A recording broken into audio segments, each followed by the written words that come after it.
Good morning. Welcome to the House Education Finance Committee. And I am excited to see the snow and the sun, but I hope everybody got a safe drive in today and uneventful, hopefully.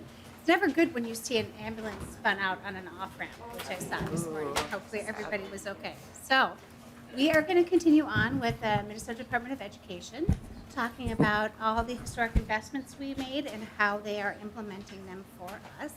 So if folks remember, first we have to do the minutes. Representative Purcell. I believe if you peruse the minutes, we found one correction that you know about. Representative Purcell. Madam Chair, can I get assistance on what the correction needs to be? Oh, yeah, the correction is. I looked over the minutes, but I didn't see it. So, so we know. Okay, so Dr. Macari's name was spelled improperly, so we will be correcting that. Okay. Assuming that we fixed that spelling error, I move the minutes from yesterday. Thank you. Representative Purcell moves the minutes from February 14th, 2024. Any other corrections or thoughts on the minutes? With that, all in favor say aye. Aye. All those opposed say no. The minutes for February 14th, 2024 have been passed. Now with that, we are going to move on with the Minnesota Department of Education. Folks will still have their slideshow presentation in their packets. And the first person we have up is we're going to have Commissioner Jett come on up again.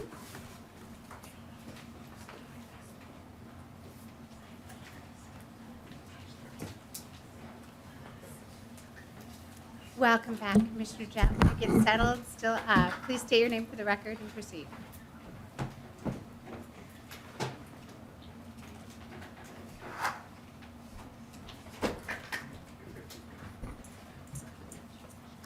Madam Chair, members, good morning. My name is Willie Jett, and I serve as the Commissioner of Education. Thank you for having us back on this snowy Minnesota morning to continue our update on the implementation of some of the programs that were passed in the 2023 legislative session. Every one of us here we're here to make sure that our schools provide safe and healthy and supportive teaching and learning environments, and we are glad to be part of the implementation of the life-changing work done last session. Yesterday, we shared important information on a range of programs and operations at MDE, all essential for carrying out the work of the 2023 legislation. Okay. You heard about the updates completed and those yet being developed relative to grant administration. You learned about the new Office of Inspector General. MDE is committed to continuous improvement, and these new efforts at the department will only make us better stewards of the state's resources. You also heard about all the trainings MDE's EDI team is doing to help educators throughout the state. And these, I just got lost. These are critical to supporting safe and healthy and supportive school communities. And we also provided an update on the Special Education Teacher Pipeline Grant Program. We know that the federal law requires qualified teachers to work with students receiving special education services. This grant program will help many of our educators get the licensure they need to stay in the classroom. Today we will move on to several other topics, including the READ Act, mental health, and free school meals. With me today, I have Assistant Commissioners Bobby Burnham, Dr. Macari Trainum, and Darren Cordy. Next slide, please. The work we will discuss today is critical to the success of our students now and into the future. We have shared a goal of giving our students access and opportunity to world-class literacy instruction, and we at MDE, along with the educators across the state, have been busy turning that goal into reality. At MDE, we hired our state literacy director, Julie Novak, and we have completed the curriculum review selection. We are also making strides in the area of student mental health, and we established the Student Support Personnel Aid Program, Support Personnel Pipeline Competitive Grant Application, just closed several weeks ago. And we have hired several staff members with expertise in mental health to better support our educators and students. Additionally, we are seeing great results from our free school meals program. with both breakfast and lunch participation jumping by double-digit percentages. And with that, Madam Chair, I turn to Assistant Commissioner Bobby Burnham to discuss the READ Act. Bobby. Thank you, Commissioner Jacks.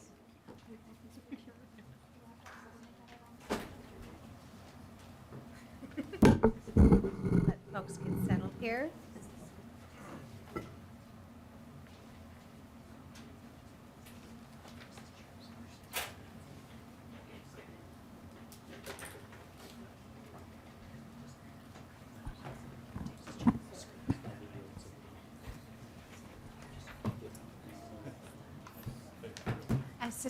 Assistant Commissioner Burnham, as soon as you get settled, please state your name for the record and proceed.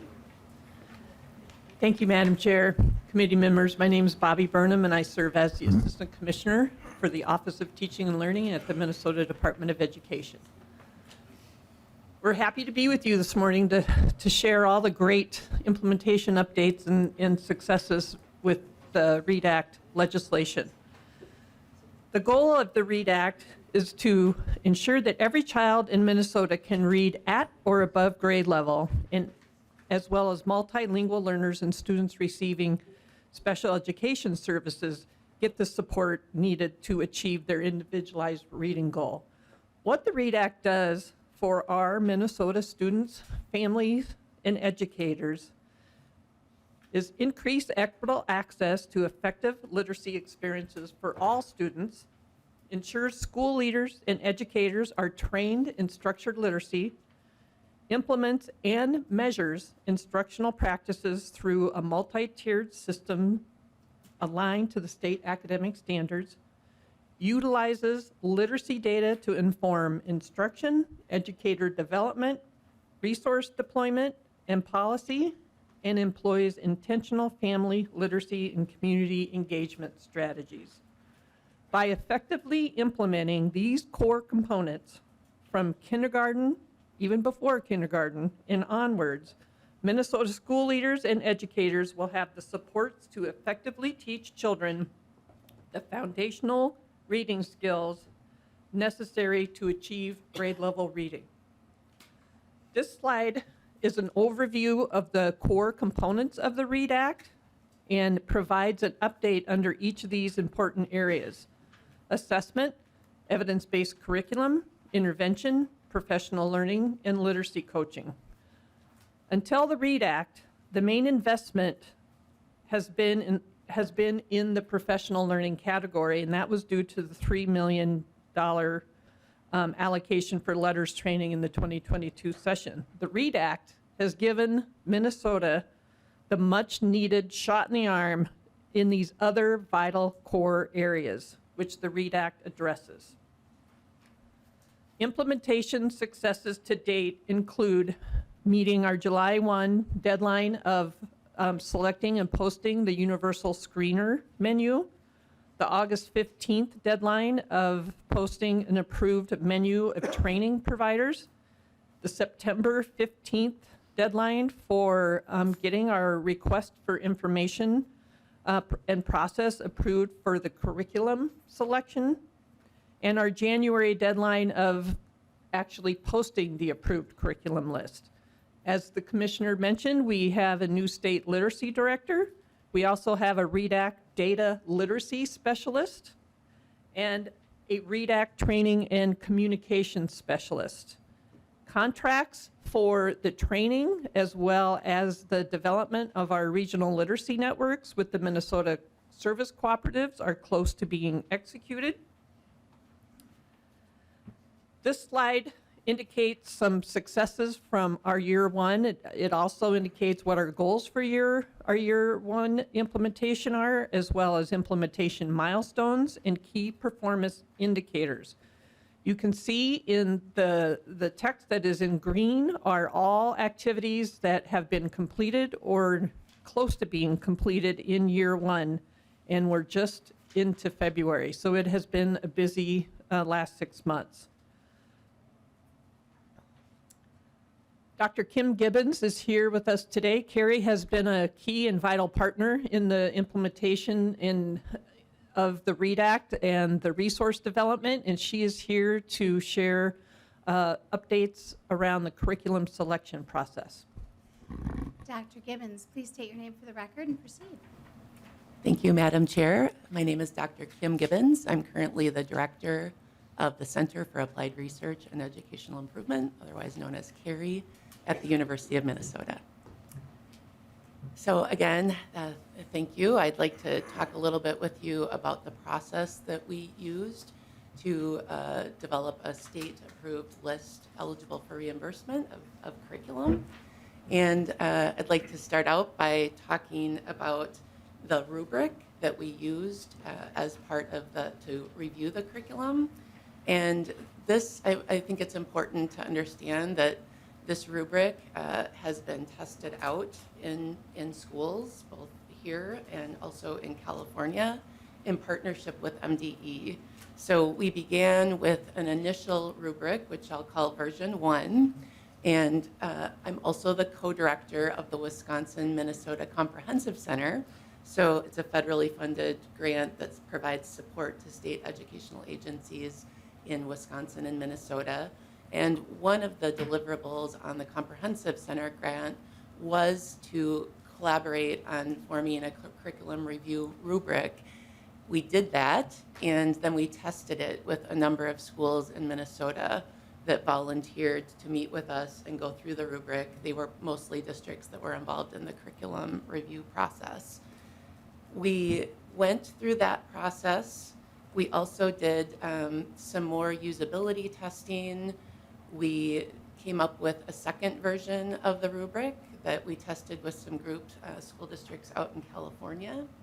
We came back, we hired staff that are working on the READ Act and did comprehensive training with our staff on the version 2.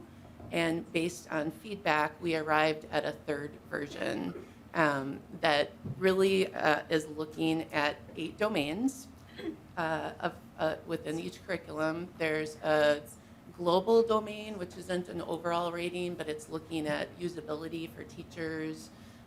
There's some multilingual supports, ELL support indicators built into that.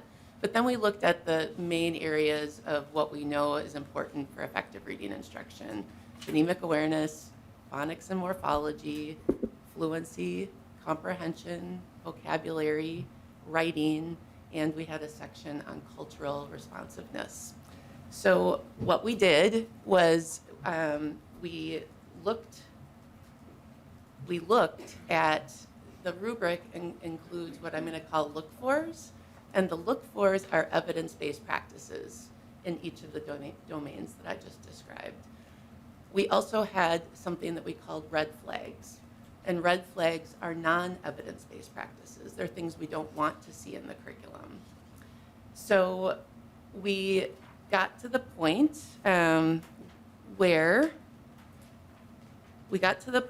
where we went through and we scored each curriculum, and we looked for look-fors, we looked for red flags.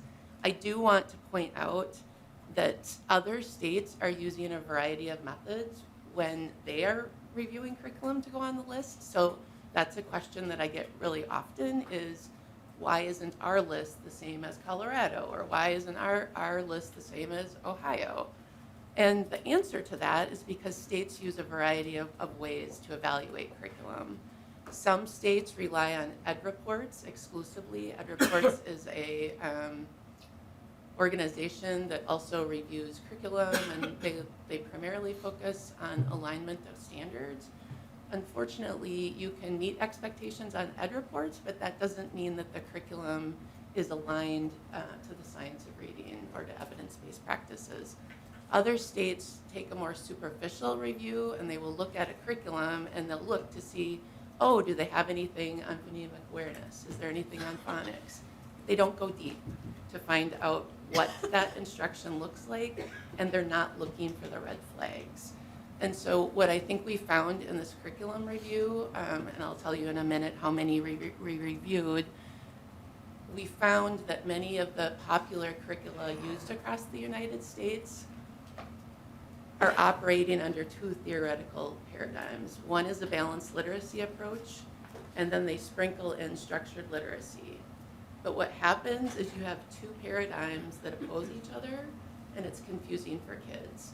So I'm really proud of the work that MDE and Carrie did on this. I strongly believe that we're leading the country. I've had several other states reach out and commend the work that we did on this list. But the bottom line is that nothing that we reviewed was 100% aligned with the look-fors. And there were lots of curriculum that had decent look-fors in some domains, but also lots of red flags.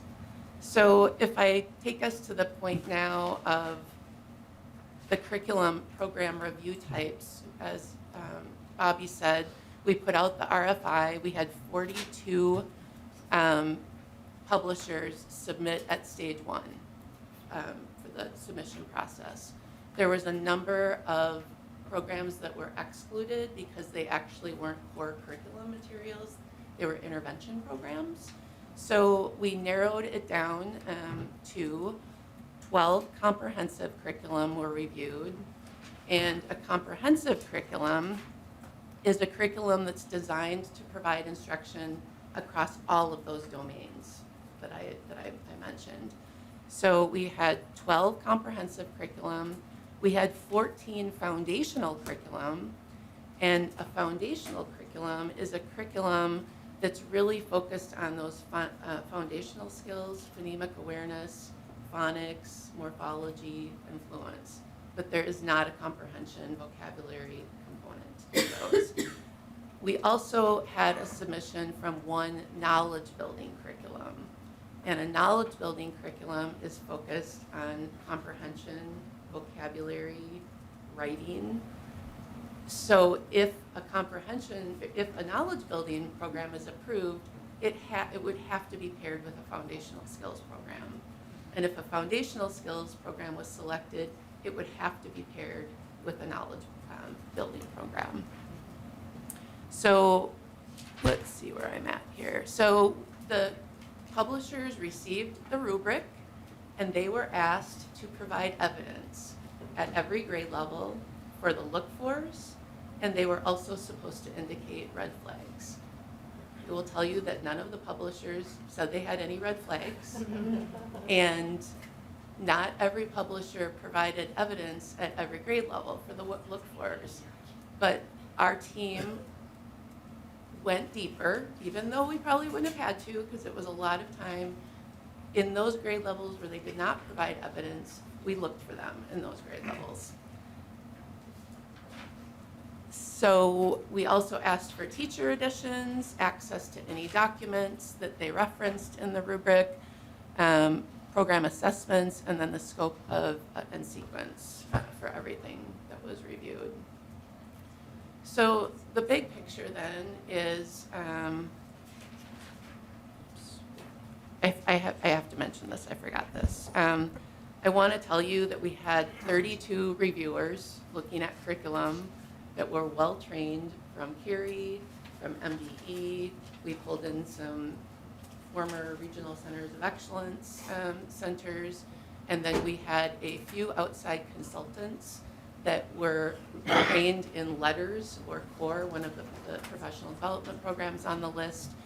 And for a 7-week period, we tracked hours, and it was 11,226 hours of work, which I think explains why many people are still exhausted. It was a lot of work.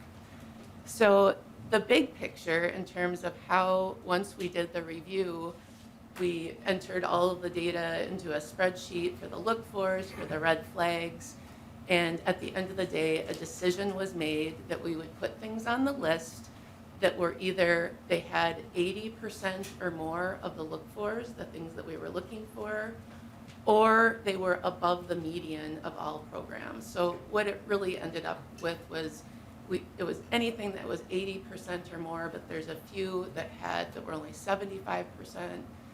They were above the median and they didn't have any red flags. Dr. Gibbons, I have one quick question Yes. from a member, just a clarification Yeah. question. Representative Pryor. Thank you, Madam Chair.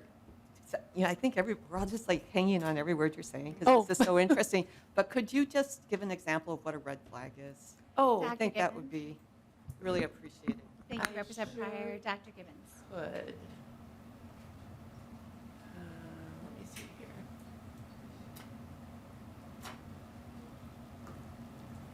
I personally did not do the reviews, but I have to just pull up the rubric and I can give you, I don't have them all committed to memory. Here we go.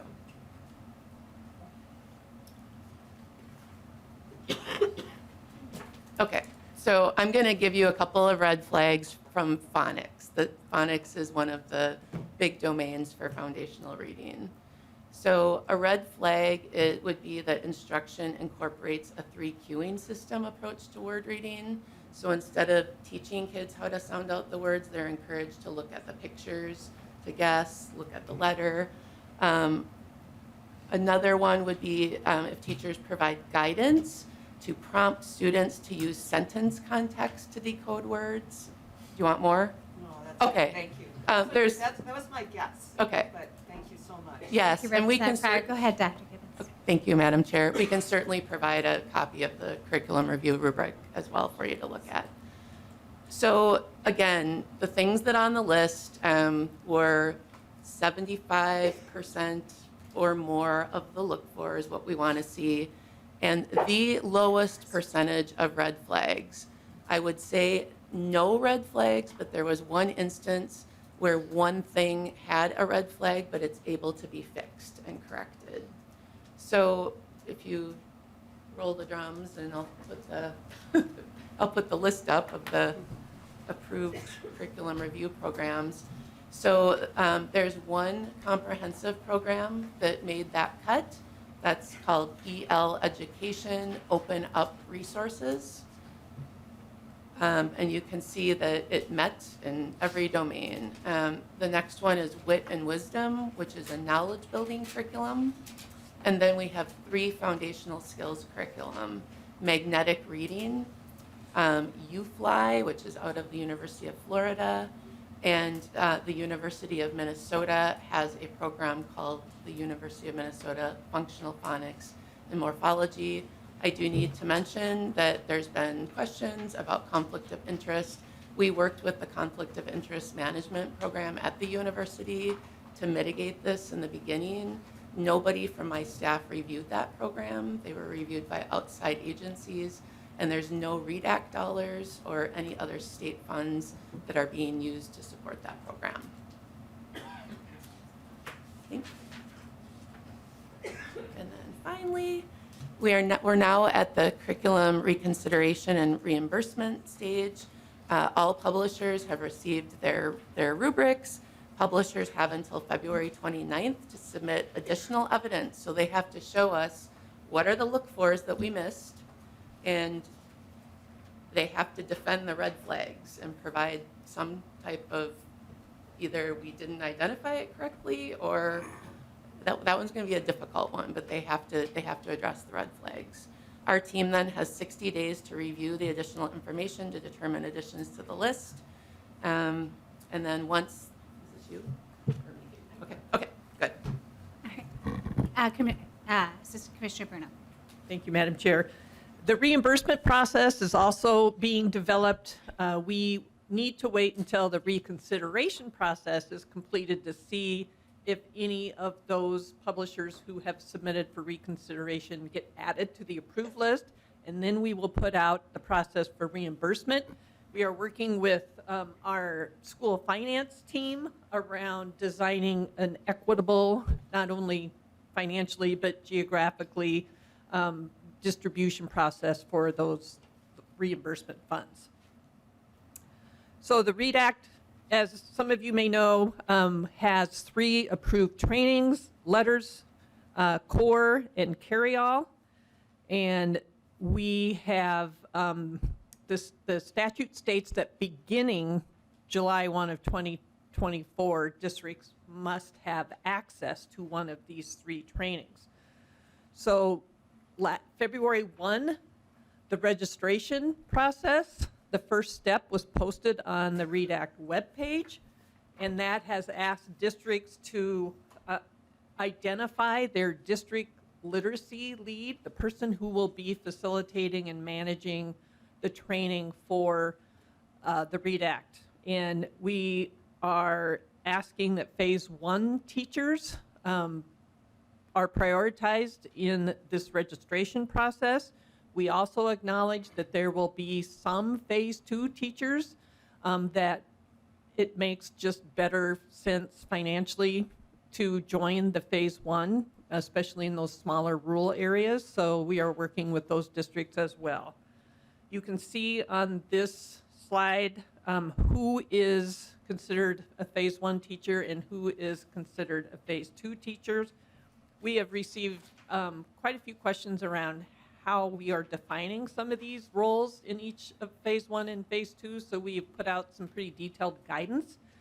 We are still working on the instructional support staff piece and acknowledge that their role may or may not be limited in reading instruction. So we're looking at some training options for instructional support staff.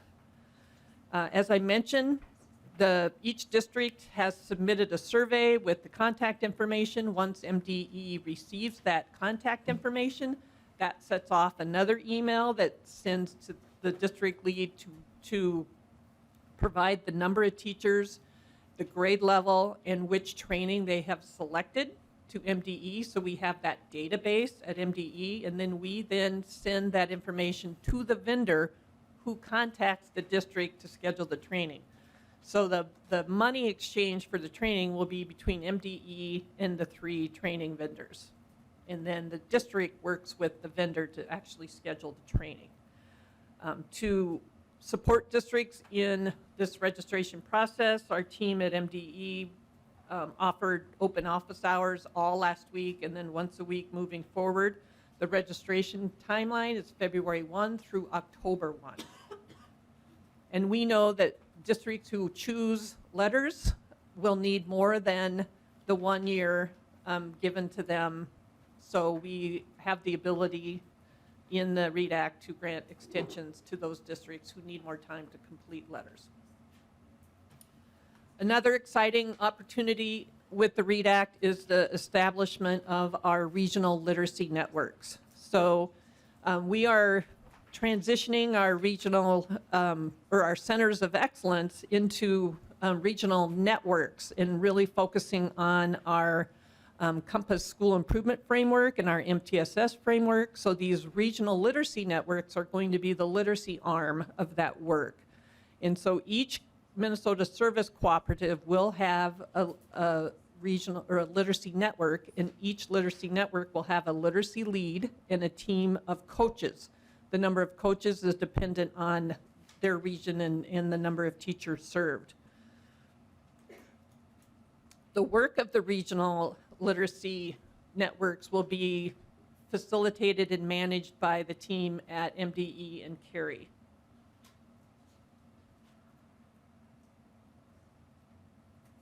The READ Act also establishes a coaching framework. So in partnership with Cary, we will develop an evidence-based literacy lead training program that trains the literacy coaches to support schools in their efforts to implement the items in the READ Act, such as screening, measuring growth, monitoring progress, and implementing the evidence-based instruction and interventions.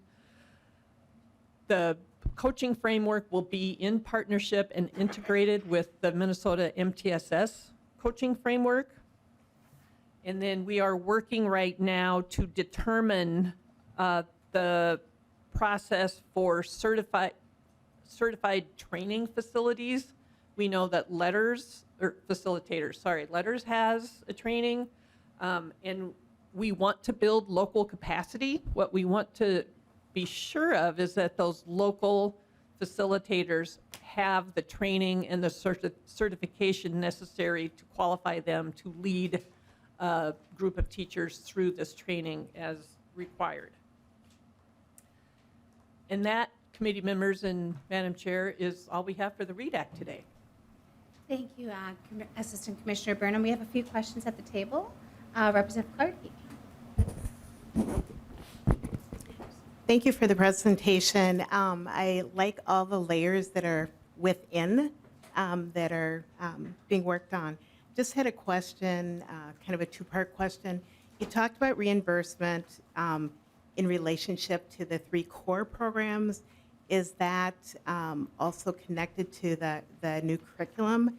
And then also, for those curriculums that are being reconsidered, if you could kind of talk about the difference between what is a curriculum and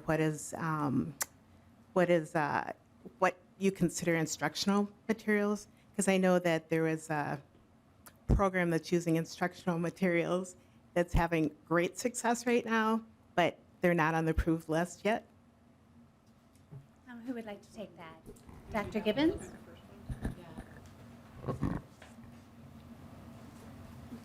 When we reviewed the different curricula, we were looking at the teacher guides, and we were looking at the assessments, and the materials are part of the curriculum. But again, we were asking the publishers to provide us with the evidence. So they had to put like examples of materials or page numbers from the teaching of the teaching guide for evidence. So this is an opportunity in the reconsideration process for those publishers to go back, and if they didn't provide examples of certain materials, this is their opportunity to do that. Representative Clardy? Or Assistant Commissioner Burnham for the second part of the question. Thank you, Madam Chair. Just quickly, I believe your question was around the training, that if a district purchases a new training, there of course needs to be training on that curriculum, and will that be part of the reimbursement? Representative Clardy? Thank you. Yes, as far as like teacher hours, because it's going to take time for those teachers, right, to be trained. So yes. Assistant Commissioner Burnham? Thank you, Madam Chair. So currently, the time that teachers are taking one of the 3 approved READ Act trainings, Carry All, Core, or Letters, districts are all doing it how it best works for them. Some districts are working it into their professional development calendar. Some districts are working to look for and provide subs. Some districts might be offering a stipend. Those currently are not covered in the READ Act allocation to pay teachers to take the training. Representative Clardy? But that is one of the million-dollar questions that we get asked quite often. Representative Clardy? Thank you. Just a last comment. The regional literacy networks make a lot of sense. Thank you. Representative Bennett? Thank you, Madam Chair, and thank you so much for your presentation. It's fun to see, the words on the bills actually be fleshed out, and I can tell you're doing a very thorough job, so thank you so much for that. 2 questions concerning the funding that the legislature provided for this. The first one, I'll ask them both because I think they're fairly easy, but the first one is, does the funding for curriculum cover manipulatives that perhaps are outside of the basic program the district purchases? For example, I was in the Wells schools over the interim and observed a number of classrooms implementing, I think they have the UFly program. It was very good, and you can see they had, they were doing phonemic awareness and phonics and all those things. They had purchased these great magnetic kits for kindergarten, first, and I think second grade for working with the letters and the sound. So I'm wondering if those outside materials are covered in the amount of money we gave for curriculum. Second is, how is that money going? Can you foresee it's going to be enough? Can you already see it's going to run out quickly for this curriculum reimbursement? Assistant Commissioner Burnham? Madam Chair, Representative, those are really great questions. So the first question around materials falls under what I believe to be the supporting materials, curriculum and supporting materials. Many curriculums come with that, and those that don't, I believe that falls under those supporting materials. I just drew a blank on what your last question was. Is there going, Representative Bennett. Madam Chair, is there going to be enough money? So that is a question that comes up often as well, not only for the curriculum materials, but the training as well. We will have a better idea probably in the next 30 days around the number of teachers who have registered, so how far those funds will go. And additionally, the same kind of awareness of the curriculum funds. Once we know what is going to be on the list come early spring, we will seek information from districts. We'll know who currently is implementing one of those approved curriculums and who plans to implement. So we'll have a better idea early spring on that as well. Representative Bennett. Thanks, Madam Chair. And if I could ask one more quick follow-up question that just came to my head when you were saying that. Are there some guardrails in the law or in how you're handling this to make sure that these curriculum companies aren't kind of manipulating their costs a bit, knowing that the state's going to be paying for this? That's always a danger when we pay for things, but I think this is good. We should be paying for it. But are there some guardrails to make sure they're not kind of jacking up prices because it's going to be paid for by the state anyway? Assistant Commissioner. Thank you, Madam Chair. The part of the reimbursement process is going to build those guardrails in. We're still kind of developing that and developing what exactly is going to fall under a reimbursement and what the curriculum costs are, what the materials costs are. So that is all kind of being drafted right now. But we will absolutely ensure there's some guardrails in there so we know what's being purchased. Thank you. Representative Sensimura. Thank you, Madam Chair. Thank you for presenting on this. This is really helpful. And my question's a little bit actually building on what Representative Bennett was talking about. So I guess what I'm kind of trying to understand is I know that's something I've heard MD talk about kind of in other legislation related to education, is this idea that the state does not provide model curriculum. And so we're kind of now with the READ Act, I understand that we're trying to move to evidence-based practices. But so we're kind of requiring that, any curriculum has to fit this certain model. And so now we've narrowed it down to, only 5 curriculums. And so I'm wondering, is there another subject matter where the state is that prescriptive, or are we kind of entering into new territory? That's my first question. Assistant Commissioner. Thank you, Madam Chair. That's a really good question. So I think the really important point is to make that districts are not required to choose one of these curriculums. They only, if they want reimbursement, they choose from the list. If they're currently using something that is on the list, what we'll do is work with them to make sure they're supplementing it in those areas that didn't meet our requirements. So districts are not required to choose one of these. Secondly, to my knowledge, there are no plans in any of the other academic areas to go down this route. Representative Sensimura. Thank you. That's helpful. And yeah, I think just to echo that, I do think it's important for this committee then to kind of talk about what are the guardrails, right? I know that there was a piece of legislation, not this session, but last session around, wanting to give a lot of funding to the Letters program. And I know that at that time, there was, I think, a good amount of kind of concern about what does it mean for the state to kind of have one main contractor that they're working with. And so I guess I just want to, again, kind of, I think that's something that we should be thinking about. And I would like to maybe, get a sense of how much are we reimbursed, how much are we paying for each of these different curriculums, and is it getting to a point where it feels like then the state is almost entering into a contract with some of these curriculum providers, and kind of what does that mean? So I think it's something we should be monitoring, I guess. Mr. Uni. Madam Chair, Representative Sensimura, I want to make sure I'm kind of understanding the point here and maybe provide some clarification. I think we're talking about funding for 2 different buckets. One is for districts to then pay for curriculum providers who are on the list that are eligible for reimbursement, and then the other one is around approved providers of teacher training models. that aren't necessarily considered curriculum, but are considered professional development. So I just wanted to provide that clarification around the contract for the state would be with the professional development providers, and it wouldn't necessarily be a contract with the curriculum providers that are eligible for districts who are using their qualifying curriculum to receive reimbursement.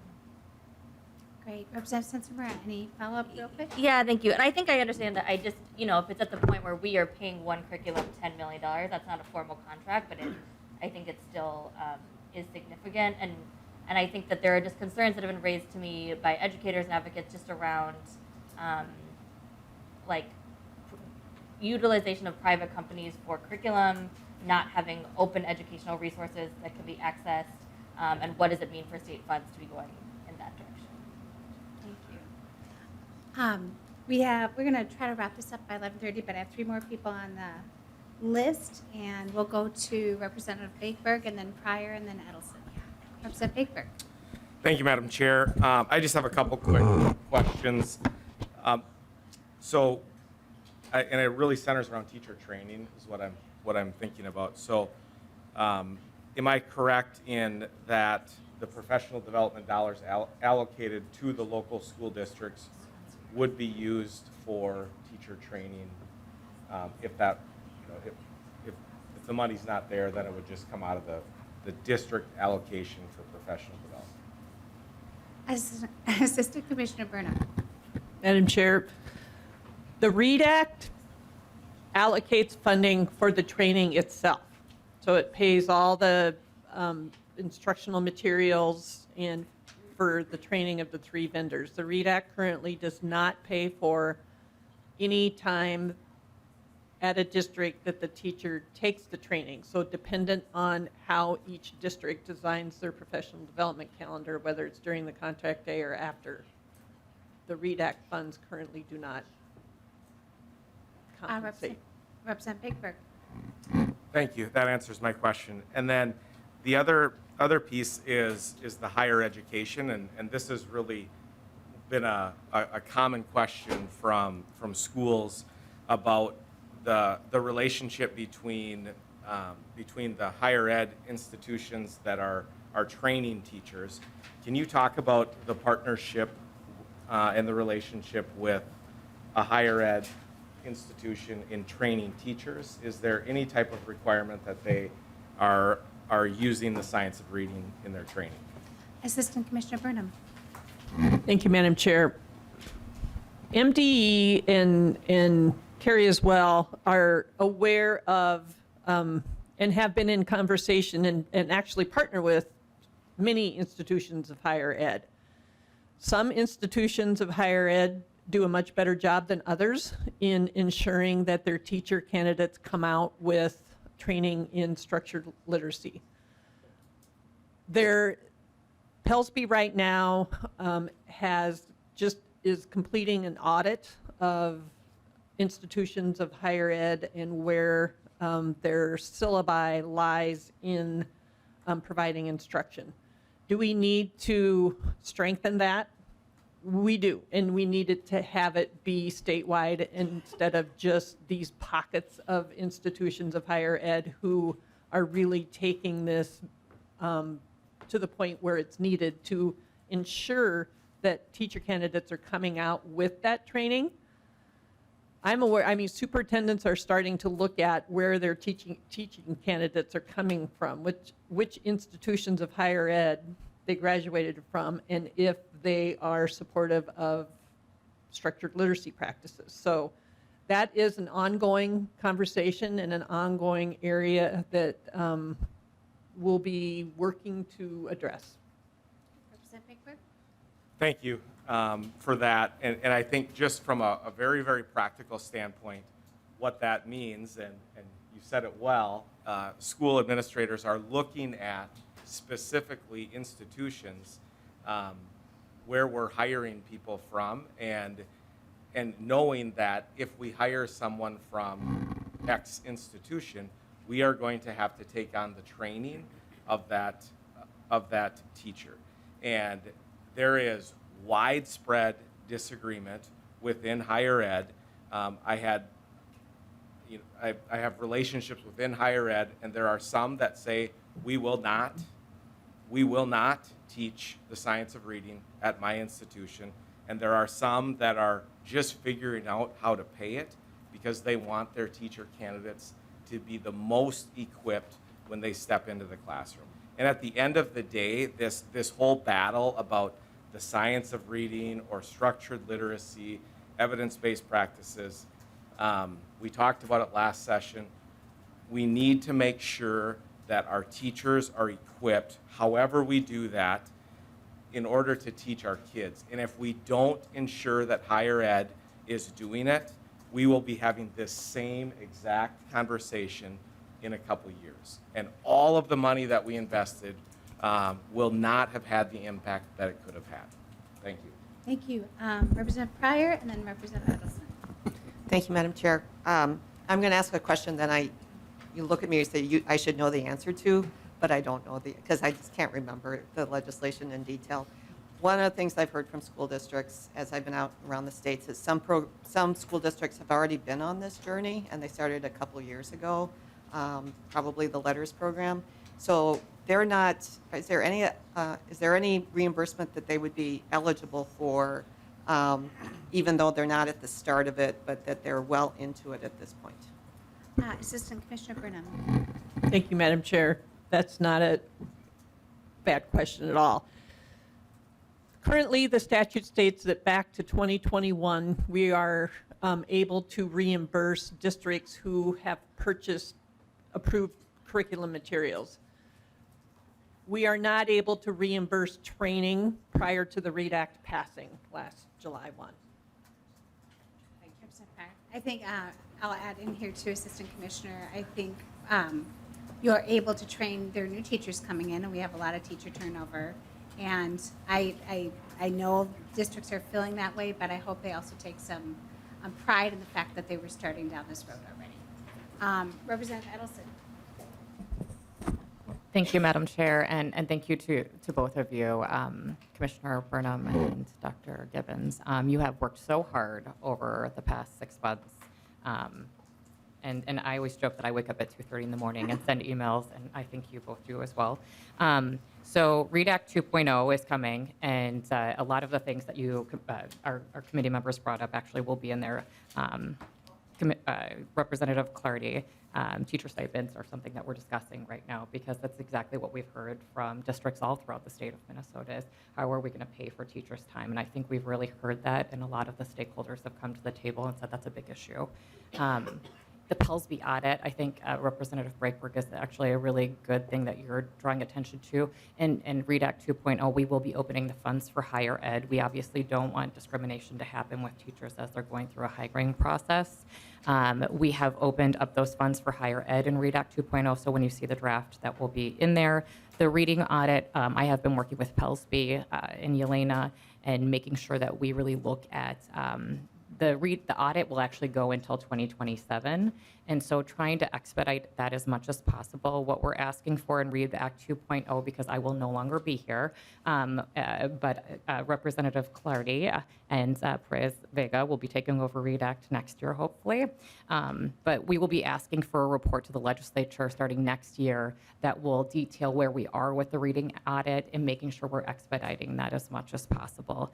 There's many other issues that will be coming forward in READ Act. One of the things that I want to highlight for the committee is a lot of districts partner with reading programs where when the children are getting pulled out of class, they are not being pulled out of class by somebody that is also trained in the same way the teacher in the classroom might be trained.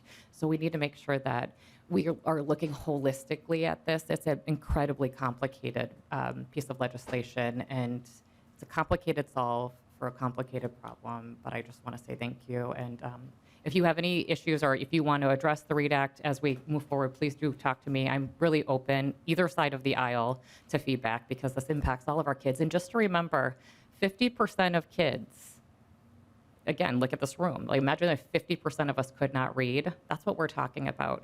It's disparities across the board, geographically, racially, urban, rural, all of the things. So thank you so much.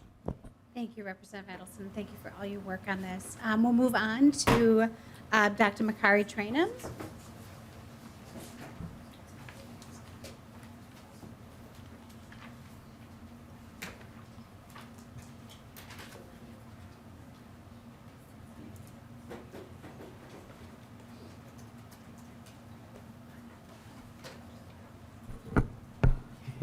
Please introduce yourself for the record and then proceed when you're ready. Good morning. Thank you, Madam Chair and committee members. I am Dr. Makari Trainum. I am the Assistant Commissioner for the Office of Equity and Engagement at MDE. Okay. I'd like to begin this presentation today taking a little time to talk about our educators and offer that as we've leaned into and taken big steps about and working to address the mental health of our students, we also have to recognize and address the well-being of staff as well. Educator well-being overlaps and impacts all aspects of the student experience for both staff and students, the school experience for all staff and students. Supporting the well-being of educators and building adult social emotional competencies supports equity and retention work in our schools. The 2022 Minnesota Principal Survey found the area in which principals would benefit most from additional professional development was in reducing staff burnout. And tasks they identified that they had the least confidence in addressing the least confidence included addressing staff mental health challenges. To further illustrate the importance of educator well-being, I'd like to bring to your attention the RAND survey, which examines the state of educator well-being. This survey specifically looks at job-related stress, burnout, symptoms of depression, coping, and resilience, and they found that well-being is especially poor among teachers of color, mid-career teachers, and female teachers. The mental health of our educators impacts the mental health of our students. With this in mind, consider the data on this slide, which is from our Minnesota Student Survey regarding the mental health of our students across the state. The graph shows our students reporting greater struggles with mental health, such as depression and anxiety, than at any other time in the survey's history. Students of color reported higher rates of self-harm and suicidality relative to their peers, and students who identify as LGBTQ were over 3 times as likely to report mental health concerns as students who did not identify as LGBTQ. Further, 2/3 of students who identify as transgender, gender fluid, non-binary, or two-spirit report long-term mental health, behavioral, and/or emotional problems. As you can see from the graph, there has been a steady increase in the number of students reporting self-harm and suicidality. These sobering statistics illuminate the tremendous need for a comprehensive school mental health systems framework in the state of Minnesota. As always, we believe it's important to lift up the research that supports the work we're doing. What we know is that there is a tremendous body of research showing the benefits of school mental health. Some of these improvements include social and self-awareness, decision-making capacity, relationship skills, better academic outcomes, increased student engagement, and feelings of connectedness to school. We also see fewer special education referrals and decreased need for restrictive placements and fewer disciplinary actions. The key components of a comprehensive school mental health system are well-trained educators and specialized instructional support personnel, family school community collaboration and teaming, needs assessment and resource mapping, multi-tiered systems of support, mental health screenings, evidence-based and emerging best practices, data outcomes, system and data-driven decision-making, funding, and sustainability. A comprehensive school mental health system is a model for the delivery of mental health supports and services that is multi-tiered in its supports to caring for the needs of all students. It provides a full array of supports and services that promote positive school climate, social and emotional learning, and mental health and well-being, while reducing the prevalence and severity of mental illness. A fundamental component of this model is providing culturally responsive and equitable mental health care across a multi-tiered system of support.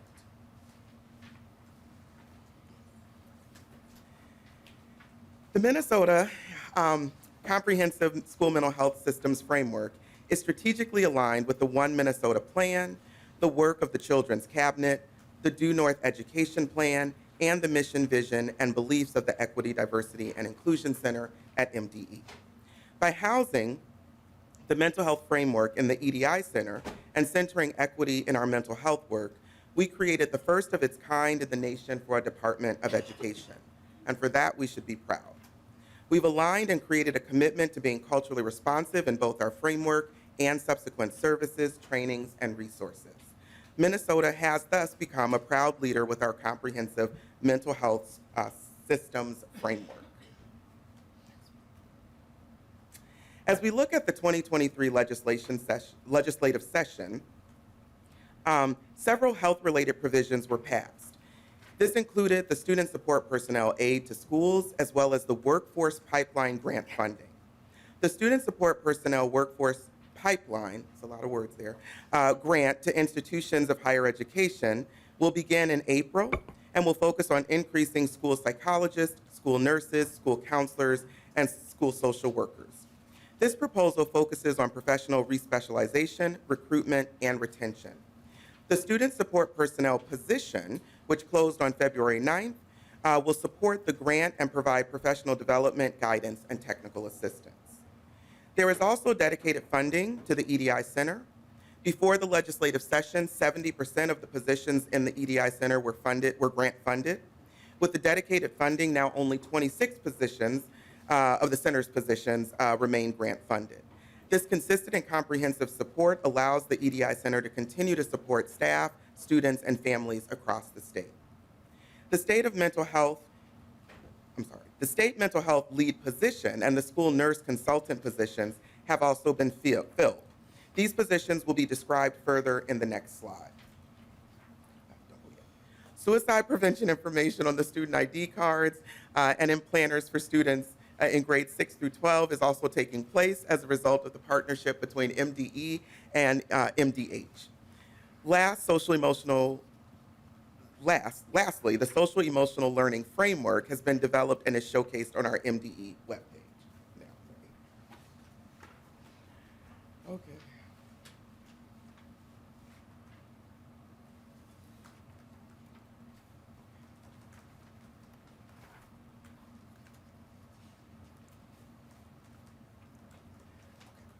The EDI Center has created a comprehensive mental school health framework to support the needs of learners, students, educators, families, and community. The framework is led by the mental health lead and includes 6 positions that are interconnected and are each responsible for a component of the mental health system we are building. Minnesota has taken a systematic approach. This is not a one and done, but a program founded on the principles of equity and comprehensive school mental health systems. All of the positions will report their outcomes to the mental health lead in order to build and align state resources and partners in a comprehensive systems framework. The mental health lead will lead the development of agency comprehensive school mental health systems programs for students, learners, educators, leadership, and align state resources and partners. The student support personnel position will coordinate the work of the Student Support Personnel Workforce Pipeline Grant and focus on the recruitment and retention of BIPOC students in the workforce pipeline. This position will provide ongoing professional development and support to staff working in roles as school nurses, school social workers, school counselors, and school psychologists. This position prioritizes the impact of positive well-being of those working in the positions to support students' mental health.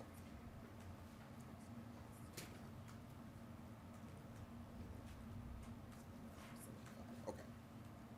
The statewide school nurse consultant will focus on the role of school nurses in the comprehensive school mental health systems framework because over 30% of school nurse services are actually mental health related. The crisis management team will carry out the Safe and Supportive Schools Minnesota Act by addressing bullying, harassment, and intimidation, as well as provide guidance and professional development related to prevention, intervention, and postvention of mental health related crises. The Health and Youth Development position will focus on health equity and culturally responsive health and wellness by incorporating comprehensive mental school health systems framework into the whole school, whole community, and whole child model. Lastly, there are 2 Project Aware grants focusing on intensive efforts within 6 districts focusing on advancing their comprehensive school mental health systems.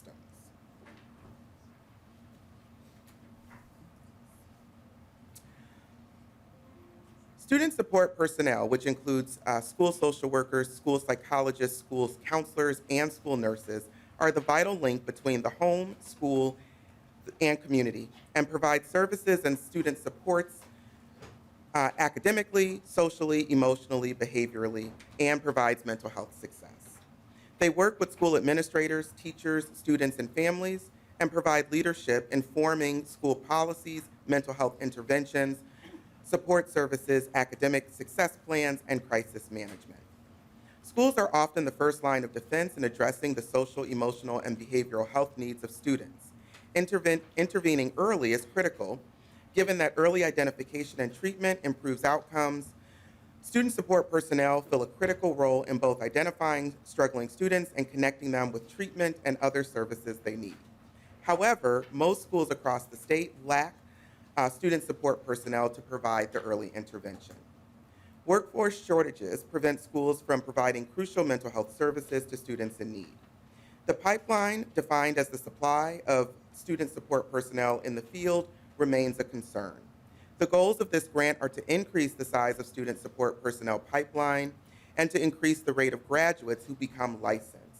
Further, this grant seeks to support previously licensed professionals seeking school nurse consultants will focus on the role of school nurses in the comprehensive school mental health systems framework because over 30, I read the wrong thing. My apologies. Forgive me. I thought that didn't sound right. So I'm going to try that again. Further, this grant seeks to support previously licensed professionals seeking re-specialization to work in the school setting. The most racially, ethnically diverse population in the nation is children in schools. Student support personnel are the service providers of this diverse group of students.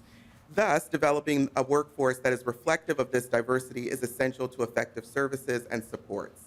Furthermore, in addition to increasing the workforce, the program is intentionally designed to increase the number of student support personnel providers who identify as people of color, Black, and/or Indigenous.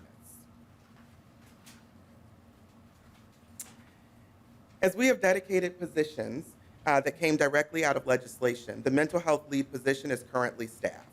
This position will serve as a source of information and support for schools. They will also provide professional development, technical assistance, guidance, and resources to advance comprehensive school mental health programs.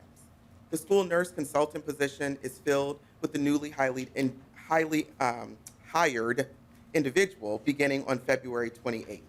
This position will provide leadership and support for the design, implementation, and evaluation of state and local policies and programs that address the health needs of children, youth, and adolescents in school settings and early childhood education programs across the state so that it can promote healthy development and safety, which enhances the educational outcomes.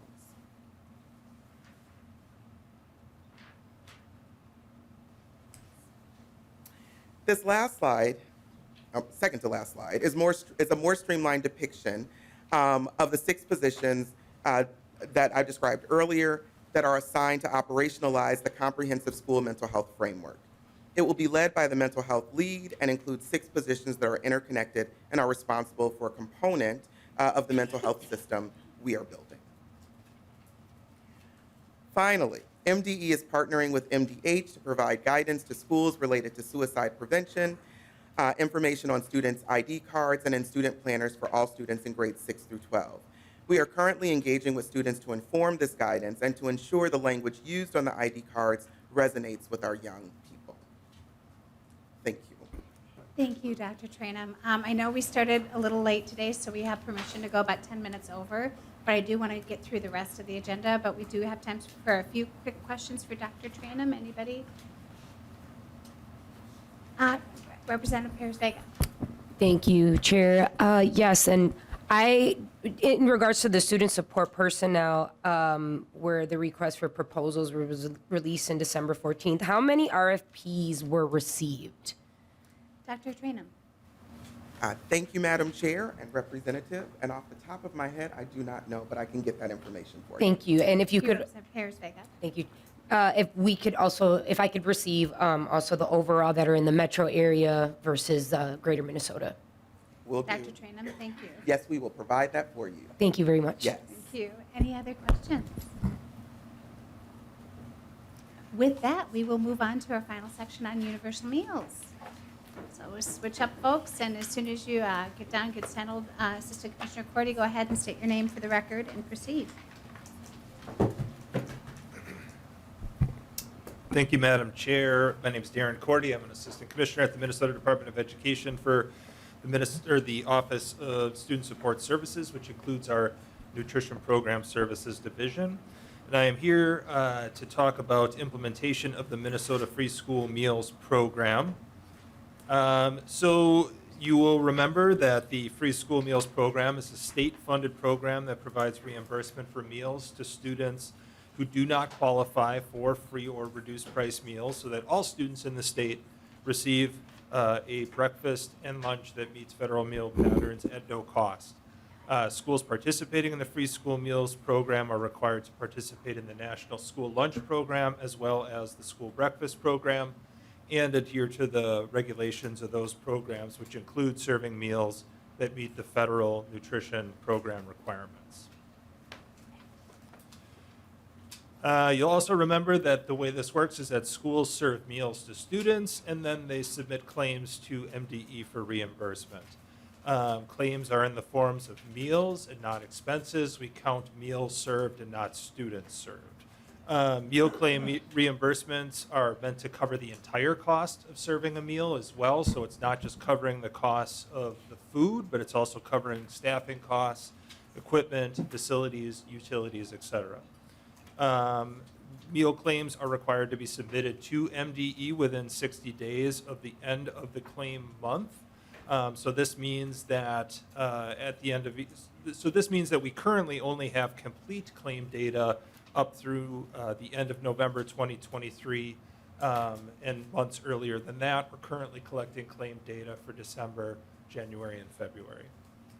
Statewide meal claims won't be finalized for the entire school year until September 2024. We spent some time this summer working with districts to verify all of their claims that are submitted, to clean up some of the data, and then we close out at that point. So I'm sure folks will be wanting to get that information right at the end of the school year. We can certainly provide preliminary data, but finalized data won't be available until September 2024. So the big news is comparing September 2022 to September of 2023, we saw large increases in participation in both breakfast and lunch. At breakfast, we saw increases of 31% in terms of the number of meals served, and then lunch participation, an 11% increase in the number of meals served.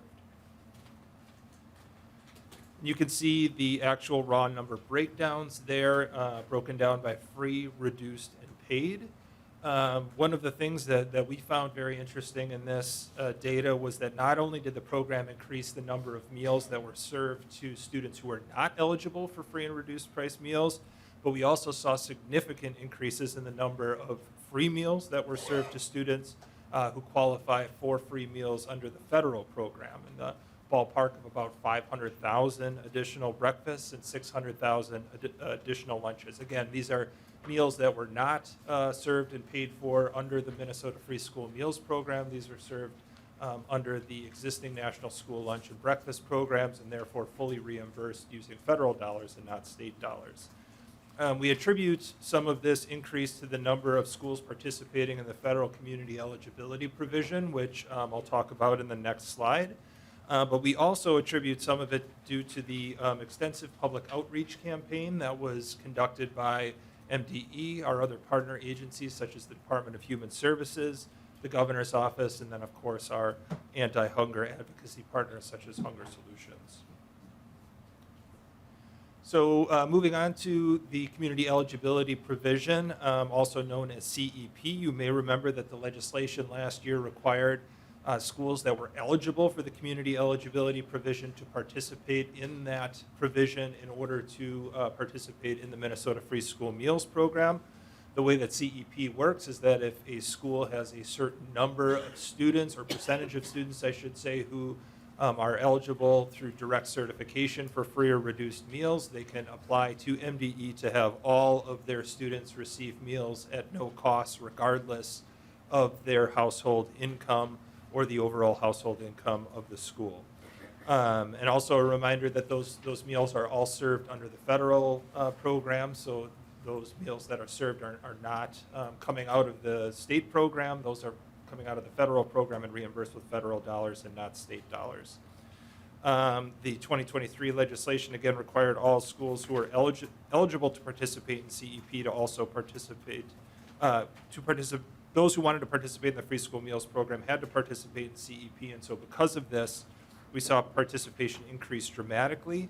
You can see from the slide that we increased from about 160 sites the prior year to 140 sites this year. The way that this works is that, and then you'll see sponsors as well. Sponsors are the LEA that oversees the entire district or charter school, and then the site itself is the place where the meals are served. So you can see we had a huge increase in the number of districts participating and charter schools participating, as well as the number of sites participating. And then lastly, we wanted to talk a little bit about free and reduced forms in the application for educational benefits. There was some interest from the legislature in that last year.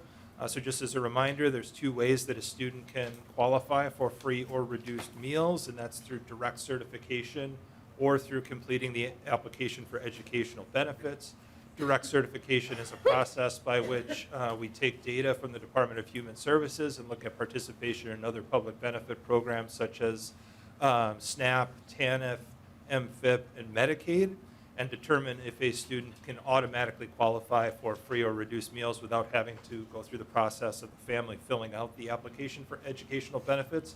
We've really tried to beef up that program to reduce the burden on families in the last few years, particularly with the addition of Medicaid direct certification. However, there are still a number of students who only qualify for free or reduced meals through the form. Another thing that we wanted to point out is that the federal government, as a term of our participation in the National School Lunch Program and Breakfast Program, does require us to request those forms from families and get them to complete those forms. The information on those forms is also essential to helping us identify which schools are eligible for the community eligibility provision. It also helps determine eligibility for which child and adult care which child care programs and after-school programs qualify for the child and adult care food programs and summer food programs. And then there's also a number of other state programs in which we use that data to determine eligibility, such as early learning scholarships, title programs, et cetera. And we're working on a report for you that will be published that includes all of that information as well. So I believe that's all the information I have for you today. Happy to answer any questions that you may have. Representative Anderson. Thank you. I'll be brief. Maybe you can go back a few slides. I didn't quite understand. I guess I'm looking for how many, and I know you only have September data. It would be Sure. great to actually see the other months that you have the data for. But how many new or more lunches in each category? You know, it says free, reduced, paid. So is that paid people that normally would have paid for them and aren't? Or what are these? This doesn't make. Yep. I'm sorry. Assistant Commissioner Cordy. Madam Chair, Representative, yes. So the increase that you'll see in the free and reduced areas, well, I'll start with free. Free would be, those increases would be 100% attributable to the federal program. So those are children who were either newly eligible or otherwise eligible that weren't participating in the program before that are now receiving free meals under the federal program, so not part of Minnesota Free School Meals, the state program. Under the reduced program, the state has always provided the difference between the federal reduced share and the full cost, so that's really nothing new either. The difference is that under the paid category, when you look at September of 2022, who the payer was. So in September 2022, it was families that were paying for the cost of those meals, or I should say the non-federal reimbursement cost of those meals. And then in September, those meal counts, for lunch, for example, the 5,800,000, those are being paid for with the new state program, the free school meals program. So it's really a shift from families paying to the state paying. Representative Anderson. Thank you. I'd like to, see a chart, just maybe reformat this. Of course. And then, September, October, November, but I know that we've talked about there's a deficit in the program, it's being used more, which is probably a good thing, right? It's being used more, but that isn't real clear as to why. And that's the question that we need to answer. Why and where did it, where did it go? Thank you, Representative Thank you. Anderson. Thank you, Assistant Commissioner Cordy. Just to get the information to all of us, that'd be great. Any further questions before, Representative Pryor. Thank you, Madam Chair, and this was on that same page, and especially what you were addressing before. So I think what I heard you say, though, is there's all these kids that qualified because they're from these low-income families, and they're starting to eat both breakfast and lunch now, more. And could you give us those numbers again for both breakfast and lunch? So again, we're thinking of these families that are from the low income, and the kids are coming to school, and how it's worked out by making universal school meals. More of these kids are actually getting nutrition in school than they did before. Assistant Commissioner Cordy. Madam Chair, Representative Pryor, yes. So this table shows the meals served and not necessarily the number of students served. We will have student enrollment data that is, I believe, being published publicly here in the next couple of weeks. But looking at this data, again, we saw about 500 additional breakfasts year over year that were served to students in that free category, and about 600,000 lunches. And again, that's just in a single month. So extrapolate that out over 9 months, and it's a pretty significant increase in the families, who are eligible for that federal program that for one reason or another weren't participating last year. So we're very excited about that. That was really good Thank news. you, Representative Pryor. Representative Sensor-Mora. Thank you, Madam Chair. My question is, are there any public schools in Minnesota that have not opted out of the program? And if so, why did they opt out? Assistant Commissioner Cordy. Madam Chair, Representative Sensor-Mora, I do believe that we have a couple of high schools, public high schools, that do not participate in the program, and my understanding is some of that goes back to concerns about, well, it's twofold. Some of it has to go to concerns about the size of the meals and whether or not the caloric requirements in those meals meet the nutritional requirements of students in high school. And then some also, it's tied to the a la carte sales that they have. So if a district participates in the school lunch or school breakfast program, they have to adhere to certain requirements when it comes to their a la carte sales, which can be a significant revenue generator for districts. If they participate in that program, then that means that they're unable to sell maybe some of those a la carte items that are high revenue generators for them. And so that can also be a reason why they choose not to participate. But we can get you the names of the actual schools. In terms of public charter schools, we do have a number that don't participate just because the facilities that they lease don't have the capacity to have meal service in there. We're working on them to either get through vended meal contracts with vendors to bring in meals, maybe if they don't have a kitchen on site, but there are still a number of public charter schools that don't participate in the program because of capacity issues. Thank you. Thank you, Representative Sensor-Mora. Any follow-up? Okay. We've got 2 left, and then we're going to finish up for the day. Representative Altendorf. Thank you, Madam Chair. Thank you for the presentation. Really quick question. But we're hearing we're surpassing, more students are taking advantage of this. But could you please tell us what was the estimate of what percentage of children were going to use this program in the first place? I don't know that I've ever heard that. Assistant Commissioner Cordy. Sure, Madam Chair and Representative, I'm sorry I don't have the fiscal note in front of me in terms of the cost estimates. We can certainly get that to you. But yeah, so the actual families taking advantage of the program, the cost of the program is, I will say, significantly higher than what our estimation was for it. There is a number of reasons why we think that's the case, one of which the state funding, the state per meal reimbursement funding is tied to the federal reimbursement rate, which the federal government published their federal rates over the summer, which were significantly higher than what we anticipated they would be. So part of it is that tie back to the federal reimbursement rate. And then part of it too is, again, I think also kind of this broad public outreach campaign that happened with families and families being aware of this program and wanting to participate and take advantage of it. Maybe we weren't anticipating that.